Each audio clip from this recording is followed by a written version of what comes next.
You read the title correctly. The PlayStation 2 port of Deus Ex just recently dropped into the PlayStation Store for PlayStation 4 and 5, and today I want to take a look at it running on my PlayStation 5 Pro. So does this feel like a remaster? Let's find out.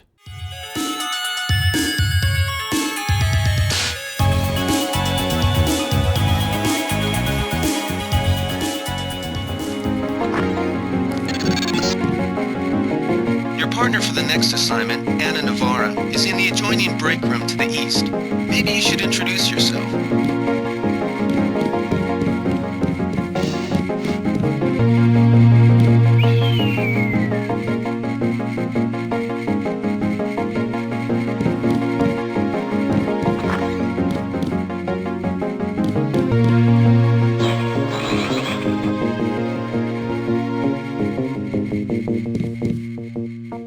So Deus Ex originally released for PC back in 2000, and then 2 years later it was ported to PlayStation 2, and for myself and many other people, that was the only way I ever got to play Deus Ex was on PlayStation 2, and throughout all these years, that was the only console port of the game until now. Now, it should go without saying, but the original PC version of the game is of course the superior port of the game.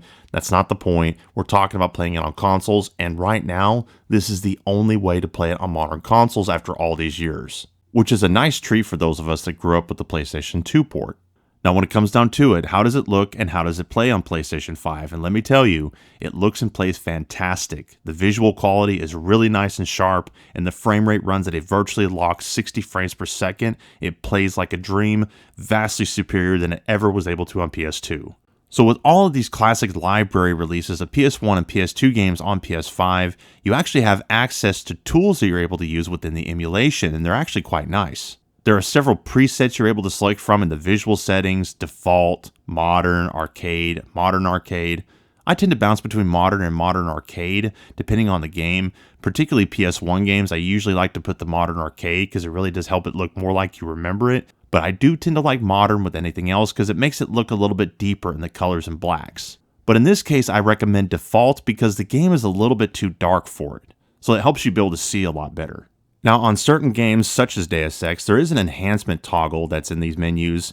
I'm not sure what it does because Sony is cryptic about it. There's no real description about exactly what it does, so I just leave it on, assuming it's helping. But honestly, I can't tell you exactly what it does, unfortunately. You're also able to choose between North American and PAL regions. You can change the native aspect ratio. You can adjust the colors. There's all sorts of stuff you're able to do, and it's really helpful and nice. And easily one of the most convenient perks you're able to have throughout all these games is the rewind option. So let's say you did something in the game that you wish you could just rewind 30 seconds and do over again. Well, you can literally do that within the emulation tools, so it's very convenient. And you can also use an emulated save state, so you can save anywhere in the game you like, anytime you like. Now what about the game itself? Well, Deus Ex is an absolute classic. It's one of the greatest games ever made. It's a first-person shooter RPG, and the amount of depth and detail it has still holds up in 2025. The geopolitical conspiracy theory-ridden story is absolutely phenomenal. It's very deep and fascinating and really does hold up, and in some ways surpasses most stories told today.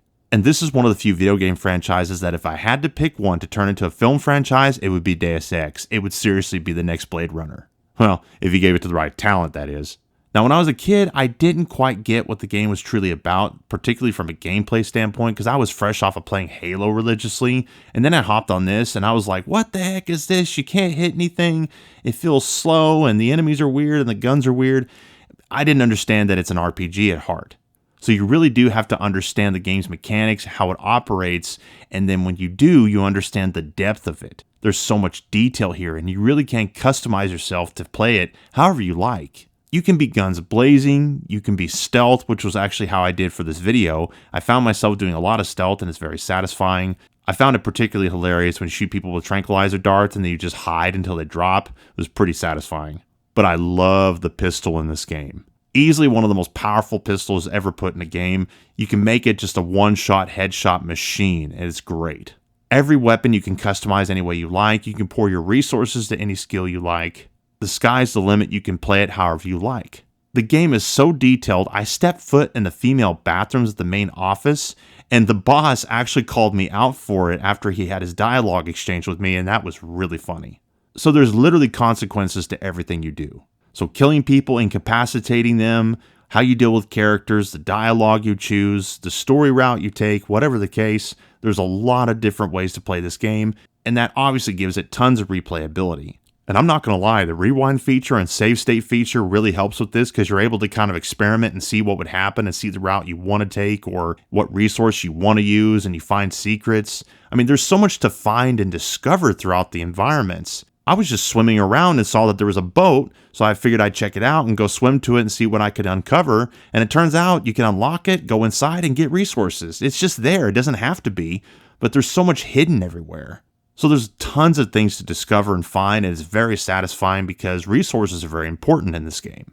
Now, is the game dated in certain ways? Well, of course, it's over 23 years old. It was such a pioneer for its day. It really is a fantastic classic, and honestly, I wouldn't disagree with the argument that it's still the greatest Deus Ex game ever made. As much as I love the entire franchise, the first one is an absolute masterpiece.